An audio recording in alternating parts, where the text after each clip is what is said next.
Hey guys, this is Wendy from drawingforce.com. Welcome to this new video. A while ago, a user called Noseptine, hoping I'm pronouncing that right, asked about force animal drawing based on the force animal drawing book. So I just wanted to quickly go over some reference and some of my drawings to give you guys an introduction to how we deal with animal drawings using force. Okay, so let's grab some reference that I picked from Pinterest. And if you don't use Pinterest, it's a great resource for reference of every kind. You know, there's all kind of stuff. It's inspiration, other artists' artwork. There's tons of figure drawing and animal drawing reference, sculptures. You can find pretty much anything. So I really encourage you guys, if you don't have a Pinterest account yet, to start to make one and start collecting good reference materials for your studies and for your work. Okay, so in dealing with animal drawings using force, it's pretty similar to drawing the figure. Like in force drawing, especially when dealing uh, with like human figures and animals, things that are alive and move. The primary thing, or the primary thing that we are dealing with is understanding how the body works relative to gravity. Like humans and animals have to move around and maintain a certain sense of balance while doing so. And yeah, that's really what we are analyzing and understanding. You know, how does the system, the body, work to perform all these different actions while still maintaining balance. And when you're dealing with uh, organic objects, let's call it that, with organic objects like trees and birds, animals, humans, um, you find this rhythmic design that um, that the body is or the object is based on, to allow it to um, be fluid and move around in the case of animals, to move around while still maintaining a sense of balance. So that's the primary thing that we look for. And just like when dealing with a figure, we're going to start first of all with the torso, because it's like this big major mass that the limbs and neck and head attach into. In the case of animals, also the tail in some cases. So first of all, we are going to analyze the functionality of the torso. How does it work relative to gravity? And in light of that, let's draw like we use this with our students. We'll uh, write this G with an arrow pointing down. You know, encourage them, especially those who have like trouble keeping gravity in mind. This is like a good reminder to remind yourself of gravity pulling down on the animal in this case. So we have gravity pulling down, and of course, animals are designed to function more horizontally instead of vertically, like we humans do. So let me get rid of these arrows for a moment. Grab a new layer. So first of all, we want to analyze uh, the flow of energy through the animal's torso, the directional force. And directional force simply means that we are directing force or energy from one place to the next, from point A to point B. That's why it's called directional force, because it has a clear direction in which the energy is flowing. So we want to analyze that for the animal. And like the first obvious thing that we can see here is the hanging of the front torso. Like we have this hanging mass here. Now, so this is our first directional force. And once you find one directional force, the question is, where does it lead you? It leads us to the back part of the torso. So here we have our first rhythm, like the hanging, rib cage, and then we have the midsection and the pelvis section. So energy flows from here into the back part of the torso. So this is our first rhythm. It shows us how the torso works relative to gravity. And once we have this, grab another color. So this is our rhythm, and then we can come in and close the mass of the torso. We have this torso shape. So this is our basis. And for this video, I'm just going to focus on the torso. And maybe in a later video, we can continue with the rest of the animal and actually lands to the torso and the head. Like we have this curve, same question, like if I follow this curve, this path of force, this path of energy, how energy is flowing, where does it take me? I come here at the neck and it flips over to the other side, like this.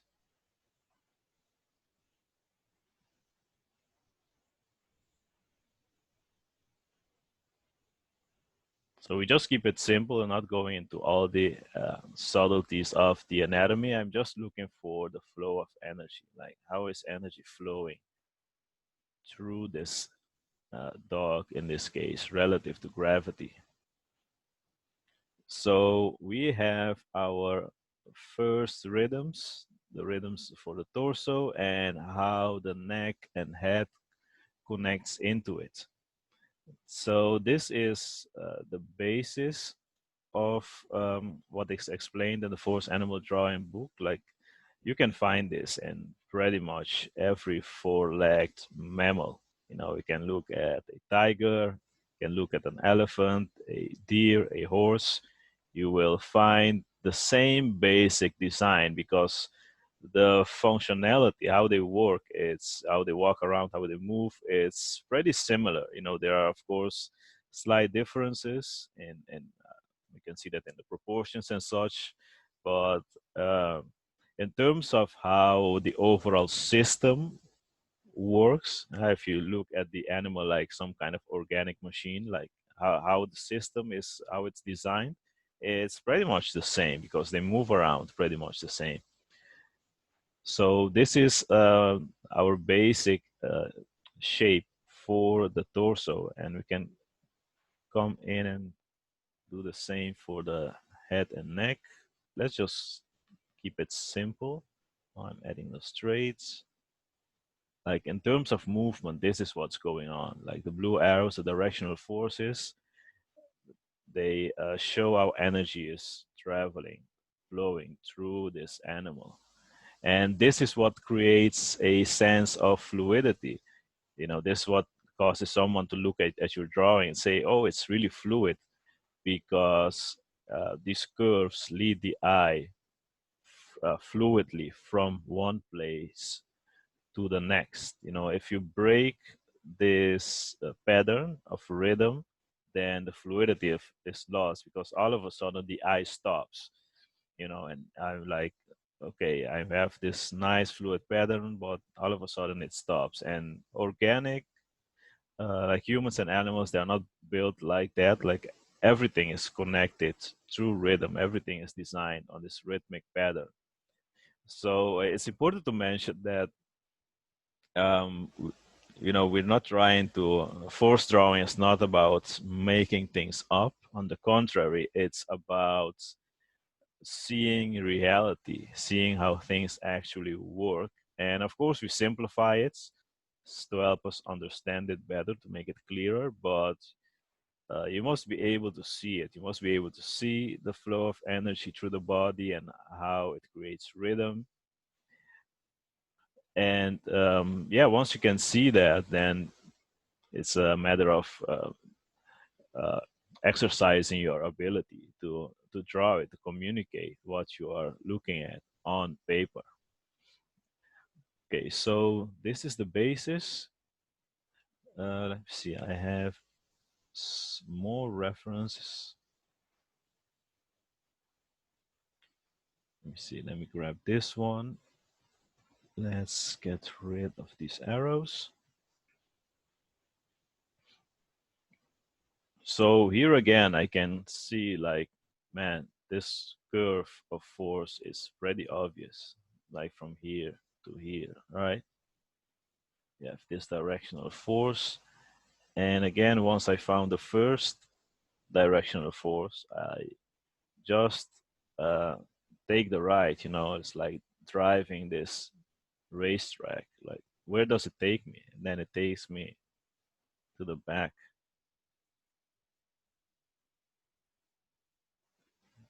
There I have my second directional force. This is one directional force, two directional forces, and they create the first rhythm. We can come here again and close this shape. So just simplifying the torso mass to help us understand it better. And of course, this straight line is like the attachment point of the neck. We must not forget there is the uh, rib cage, the bone structure in there. And then we want to add the neck and head. So I start driving along this track again. And the question is, where does it take me? It takes me to the back of the neck and over the head.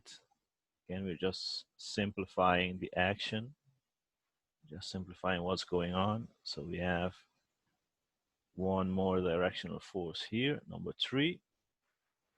And we can come in and close this shape.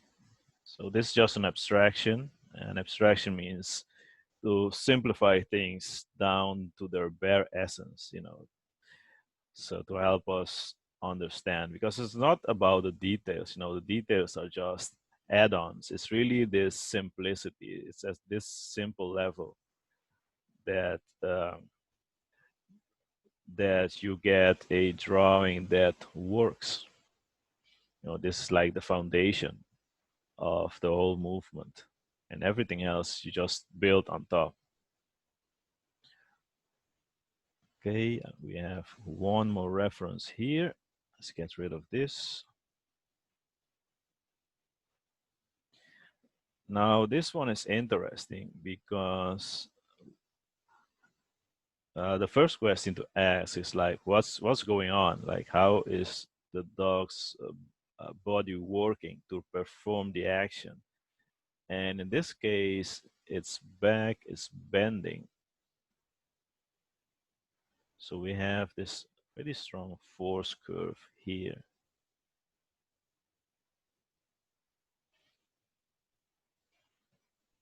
Like you can see the curve of the rib cage, but it's very minor compared to the overarching curve of its back. Like this is the bigger, more forceful curve. So in this case, this one, we leave it out. And again, once we have our first curve, we can drive along this path, this track, and the question is, where does it take me? Now I can continue this, and it connects into the dog's neck and head like this. And we have directional force number 2. And we can come in again and close the shape of the torso.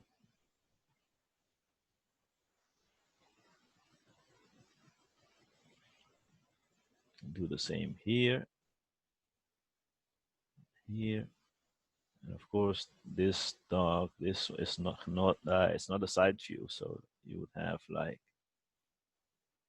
a more like how do you call that, elliptical cross section here, just to give us a sense of form.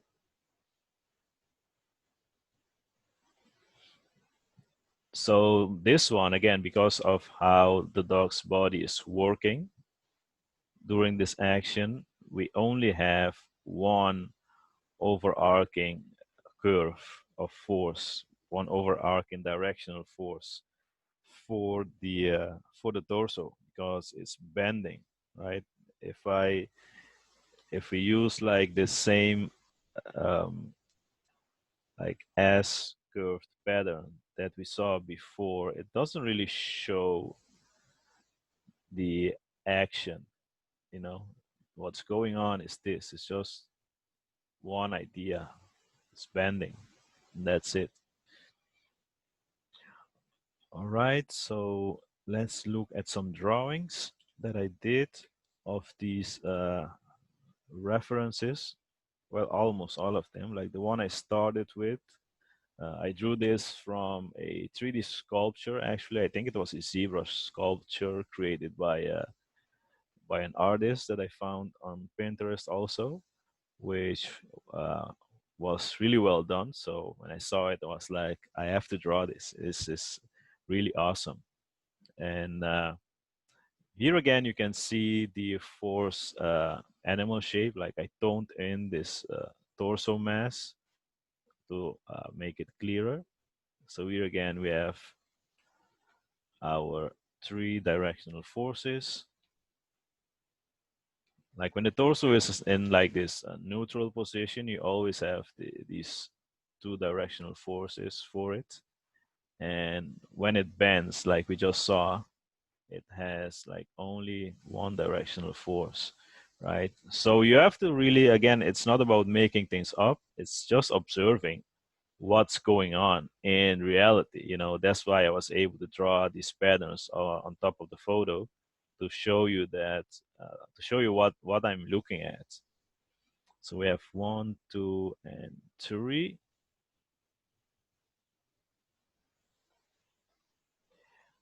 And let's go to the next one. Let's see, let's go to number 2. And let me grab the reference. Increase the opacity again. Move this a little bit to the side so we can see them side by side. So yeah, so I drew the directional forces of the torso and the head and neck over the photo previously, and this is exactly what I'm showing in my drawing. You know, again, it's about observing reality. It's not about making things up. It's just observing how the dog's body works relative to gravity. So that is one. Let's see. We have this one also. Move it to the side so you can see the drawing compared to the photo. Now again, so the directional force at the back, which then connects to the neck and head. It's pretty simple. It's pretty simple for folks. Just looking at the essence of what's going on, the essence of how the body works to perform this particular action. Now again, I toned in the torso. It also helps like give you a sense of weight, because in general we associate like darker colors with heavier objects. So we also encourage our students to tone in the torso, whether it's when you draw humans or animals. You start with the torso mass, you tone it in to remind you of its weight, and like we saw in the previous videos, you go to or you prioritize the limbs that support the weight of the torso. Okay, but we'll get into the limbs maybe in a later video. For this one, this is a good start, just being able to first of all see the forces um, when looking at a real life animal. If you can't see it, you can't draw it. All you will have is like these random generic curves, because we are teaching you that and you see us doing that, but you must be able to see it happening in reality. That's like the most important step. And then you like I said before, you have to exercise your ability to draw it. And as you can see, I also I drew this one. Go back to the layer. So for the first pass, the first iteration I did of this dog, now I went with these two directional forces, like how the torso works in a neutral position, but pretty quickly I saw like it doesn't match. It doesn't match what's going on. There is such a strong overarching curve at the dog's back, which these two curves don't show. Like if I look at this, it feels completely different from this one, right? This one feels more like what's going on in the photo compared to this one. So you don't have to get everything right at the very start, and that's why we encourage our students to draw multiple quick iterations of one reference to analyze how it works. And if you make a mistake, you just evaluate your drawing, check what needs to be corrected, and you go to the next one. You don't need to pressure yourself to get everything right in one shot, because this is for learning. You need to study and analyze and evaluate your drawings compared to what you see, and uh, just correct what needs to be corrected in order for your drawing to work like the reference works. Okay, so here I want to show you guys like some exercises you can do, especially if you have the Force Animal Drawing book. It's a good practice to just start with just the torso mass. Start practicing like in this neutral position. Again, you always have, like we saw in the reference, you have these two curves, one from the front and one for the back of the torso. Then you close the mass and you tone it in to remind you of its weight. And this one is in perspective, of course. So I started to add like a bit of form in here, using wrapping lines going around. But it's these directional forces. These are the most essential, because again they show how the torso works.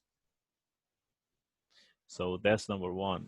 First, you find the paths of force, how they connect and create rhythm, and then you can build the form and shape on top. And here again, the torso is bending, so it's essentially it essentially works as a C curve. Like you have this stretch at one side, and then you have squash on the other side. This is same just in side view.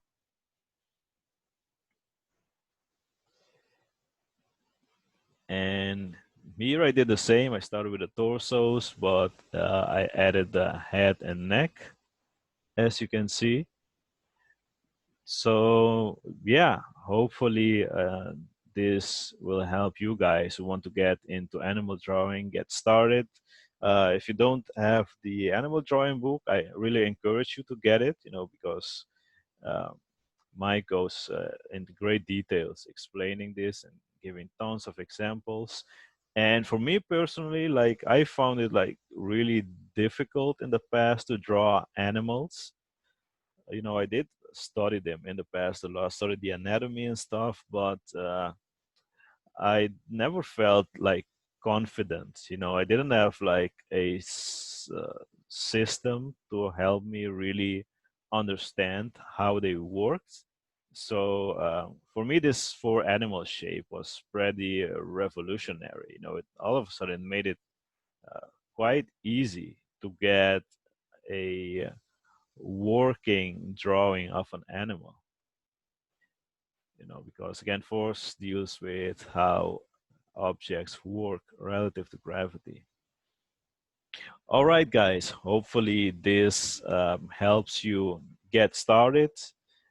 So go grab some good references, try to find the force animal shape of the torso and how it connects to the neck and head. And start practicing, and first of all seeing it. And when you see animals, and I think um, dogs are like pretty common, especially when you go outside.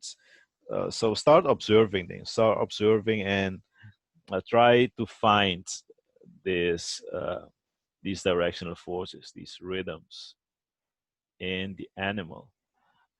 And do a lot of practice. Draw them from reference, draw them from imagination. Really get yourself familiar and acquainted with it. All right, guys, this was it for now. And for those of you who are interested, I am available for mentorship on drawingforce.com. I'll leave a link in the description. I still have a few spots left for to take on mentees, so I'll be more than glad to help you take your artistic skills to the next level. And of course, you can also join us for Force Friday on Mike's YouTube channel, Force with Michael Matesi, or Force with Mike Matesi, I think.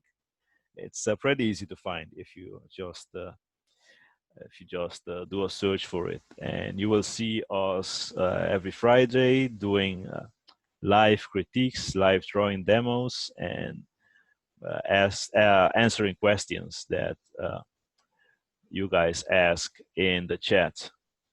So yeah, guys, I hope this was helpful. And of course, if you have any questions or comments, feel free to leave them in the comments below. And well, I'll see you in the next video. All right, guys. Bye-bye.